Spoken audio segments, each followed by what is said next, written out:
Welcome to Stars Launch Pod, where we chat with innovators who are overcoming challenges, pushing boundaries, and collaborating to make space more accessible and sustainable for humanity, one launch at a time. It's one small step for man. Here's your host, Susan Wise. Welcome to Stars Launch Pod, space technology and research sciences, brought to you by starsciences.org, where we connect, collaborate, and accelerate. I'm your host, Susan Wise, and just really thrilled to have a very interesting and special guest with us today. Her name is Vanessa Mahoney, and Vanessa is from Wanderstar Marketing, specializing in marketing foundations and positioning for early-stage space companies and small to medium space industry companies, focusing on turning complex innovation into clear, growth-driven messaging. And if you're going to be marketing, you need that for sure. Welcome to the podcast. Thank you so much, Susan. Really love to be here. Well, I want to find out, I'm thinking space industry marketing already? Are we there? Is that where we're at now? I believe so. And I could talk a little bit more about that. Yes, absolutely. Tell us what you're doing to further the space industry and more about Wanderstar. Sure.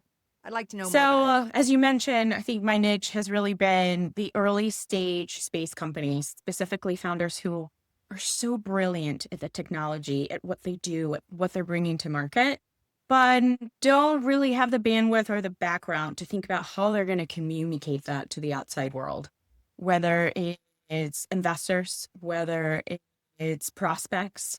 So a lot of the work that I do right now, it's really focused on helping them understand that marketing isn't really a luxury that you kind of throw on later on. It should really be part of your infrastructure.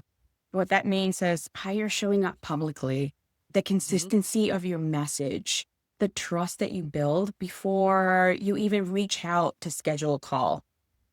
That's really where the work starts. It starts fairly early, and especially if you're trying to build traction with potential customers and raising capital. You know, in the old days, it was space industry is really governments, but now it's the private sector, and it's booming. It's growing so fast. So yeah, you need to.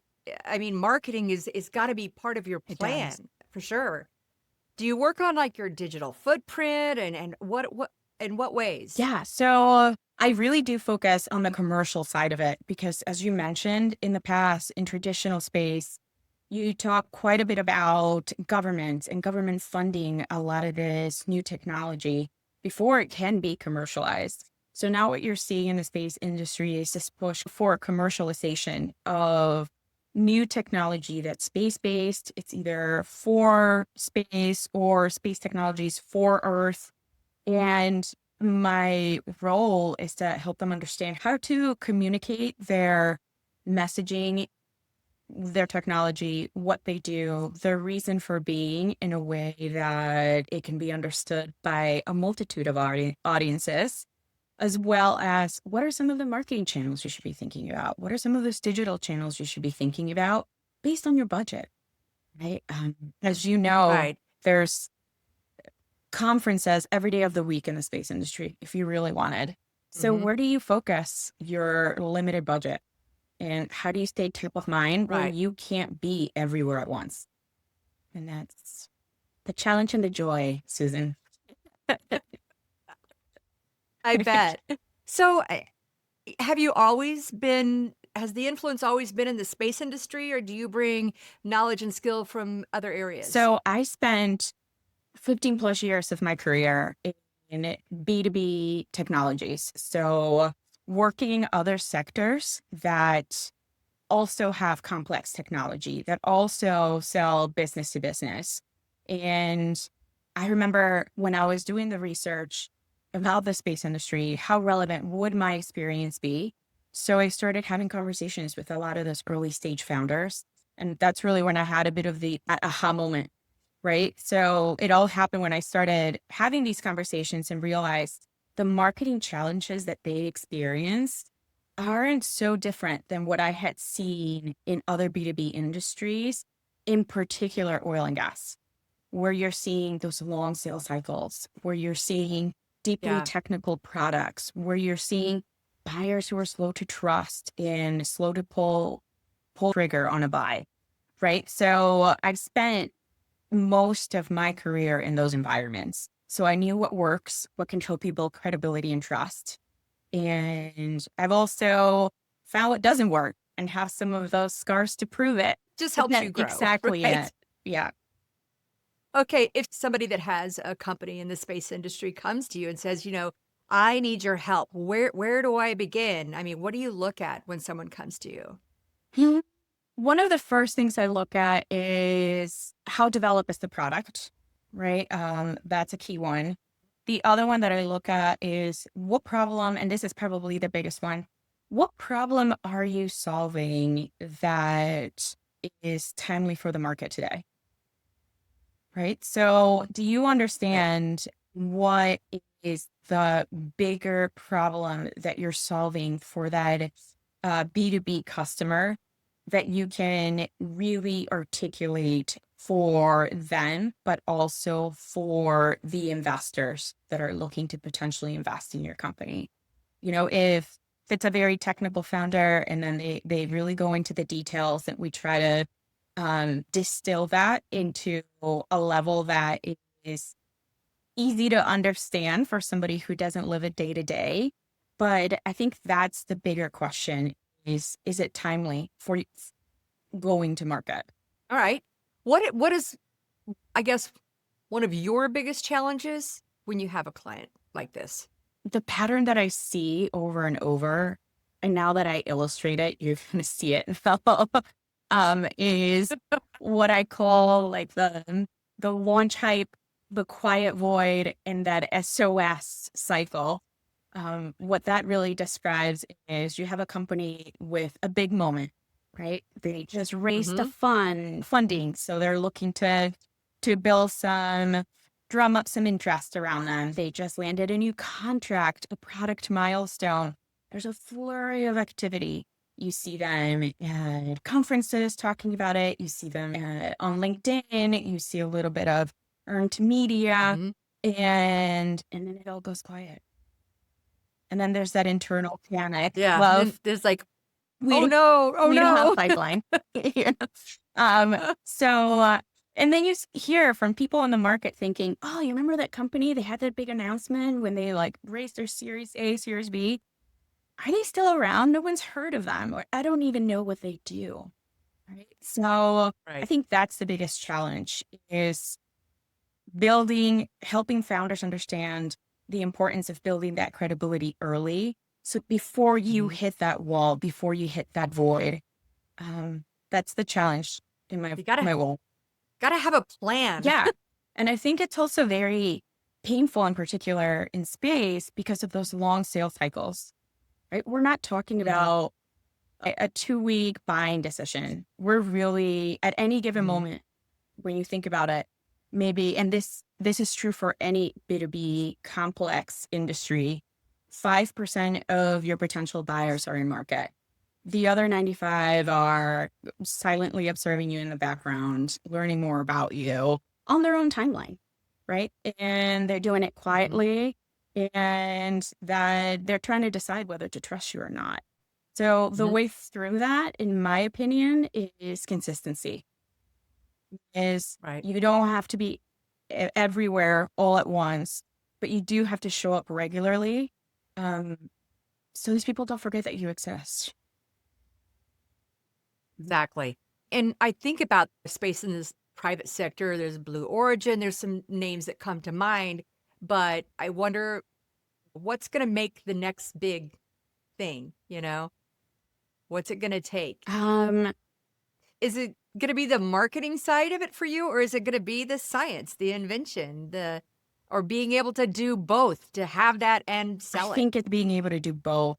Um, and I think there's a nuance there with space where you almost have to take a step back and think about the technologies that a lot of these companies that I work with that are bringing to market are new, even within the space industry. So people have to understand um, why this is needed and why it's needed now. So there's a bit of market education that needs to happen. before you can even think to sell your solution. I'm kind of old school, and when I think about marketing a business, to me, I think a lot of it is still building those relationships. I still believe in And it's that. very true in The- the space industry, right? We're talking about major it's investment actually, in technology. We're yeah. not talking about, a couple of licenses here like it is in SaaS that you're buying for a couple team members to try. We're Hmm. talking about big investment into technology, years of development and you have to build that trust. Hmm. Yeah, big universe, small world. So I wonder, do you have a piece of advice that you'd like to share with our listeners? I know this is going to sound easier said than done, but you have to start before you're ready. So founders, that early team, early days for early stage companies are head down building. And many of them want to see the product be further along. They want maybe a bigger team, something more polished. But I think in space, also, like I mentioned, there's an extra added layer to this, which is the educational component, right? Educating an entire industry on why the problem matters, why it matters now, before they even start looking for a solution or the solution that a particular company offers. And that takes time. You can't really compress it. So start early.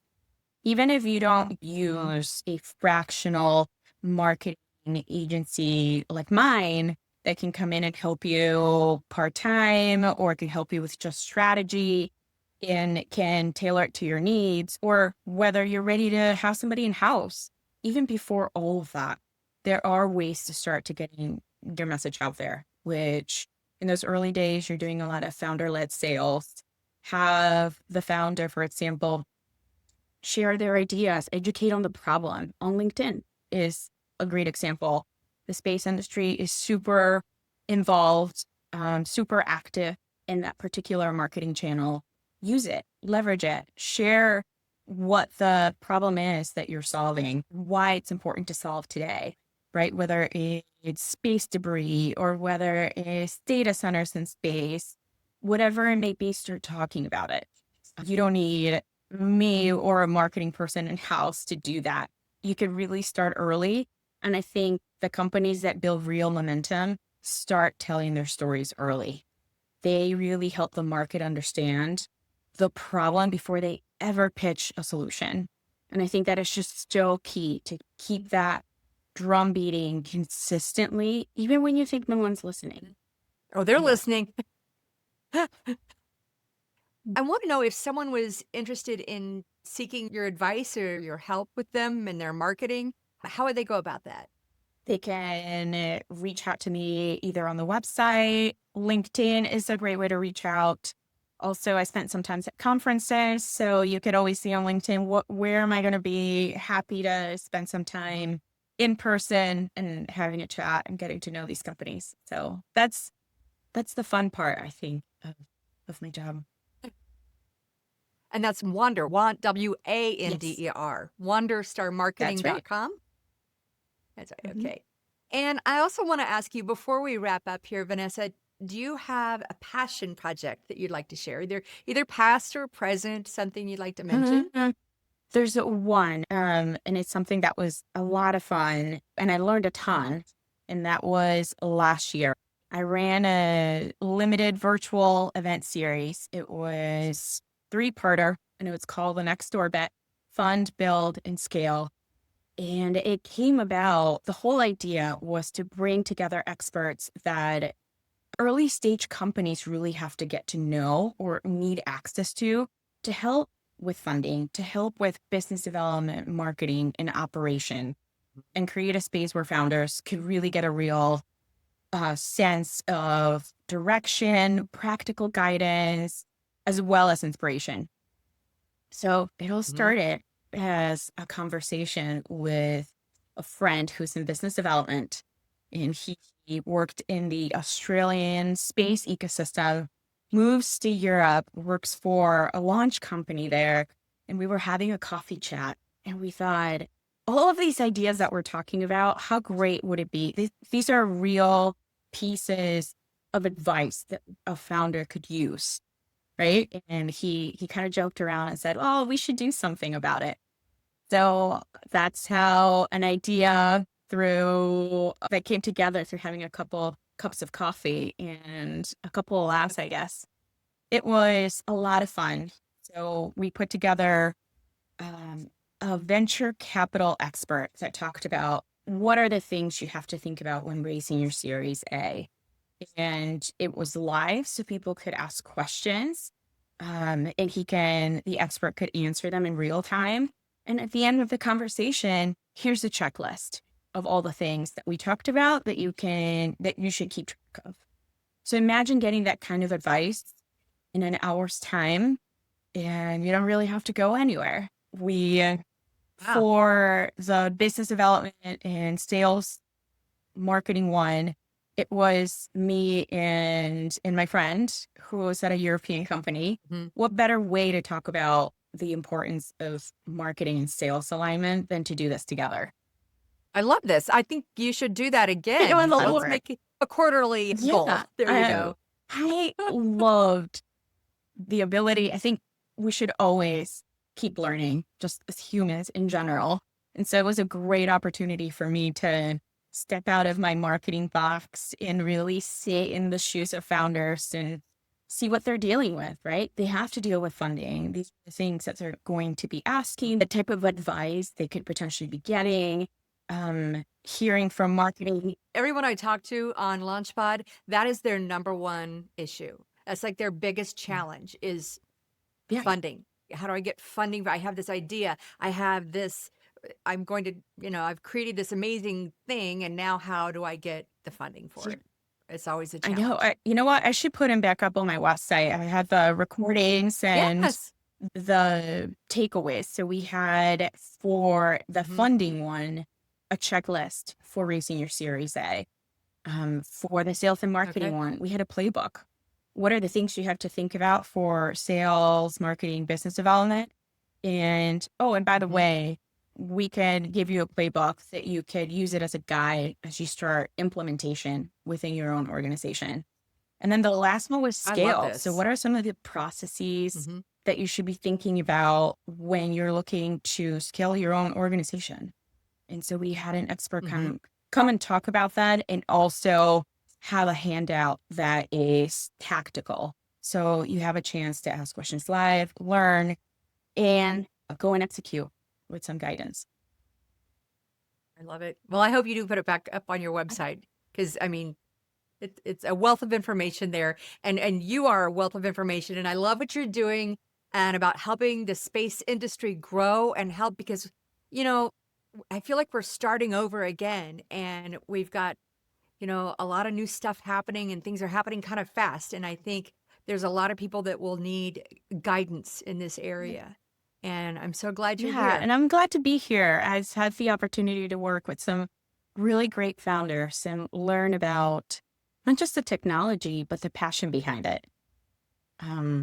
That has been really rewarding and continues to be for me. Vanessa Mahoney, thank you so much for joining us today on Thank you so LaunchPod. much, Susan. Be sure to join us where we connect, collaborate, and accelerate. And if you enjoyed this episode, make sure you leave us a review and subscribe. Until next time, keep looking up.